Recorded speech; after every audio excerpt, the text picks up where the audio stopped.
Long ট্রাপে এটা হচ্ছে আপনার পানির পয়েন্টটা বা এখান থেকে কি আর নিচে নেমে যাবে, উপরে উঠে যাবে। এটাকে লং ট্রাপ, সাথে একটা বেন লাগাই দিচ্ছিলেন সম্ভব।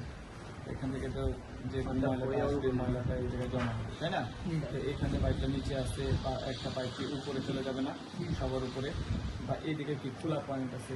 তো এইখানে আমি এটাকে বলছে ওয়াটার সিল।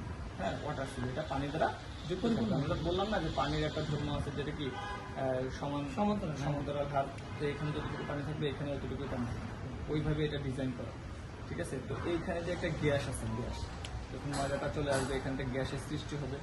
এই গ্যাসটা যখন এদিকে যাবে, হ্যাঁ, তখন কি এটা পাস হয়ে যাবে। এই যে গ্যাসটা গেল, এটাকে ট্রান্সফার করে দিচ্ছে। এই গ্যাসটা যখন আবার রিপিট নিতে চাবে, তখন এই সিলে আটকাবে। এই পানির কি দুর্ভাগ্য, এটা কি কোনো একটা ইয়েকে, বাতাসকে কি পাস করতে দেয়, সহজে পাস করতে না। পানির মধ্যেও কিন্তু বাতাস আছে, এটার নাম হচ্ছে বিওডি, বায়োকেমিক্যাল অক্সিজেন ডিমান্ড। হ্যাঁ, এটা হচ্ছে বিওডি আর এটা সিওডি। ঠিক আছে? বিওডি যেটা আছে এটা কি খুব কম পরিমাণ থাকে, একদম আংশিক। তো এইটা পাস করতে যায় না, এটার কারণে এখানে লং ট্রাপ ইউজ করতে হয়। আর কোমর যেটা আছে, কোমর নিজেই একটা লং ট্রাপ নিজের মধ্যে নিয়ে, ঠিক আছে? সেজন্য এখানে পেন লাইন ইউজ করা। বুঝলাম?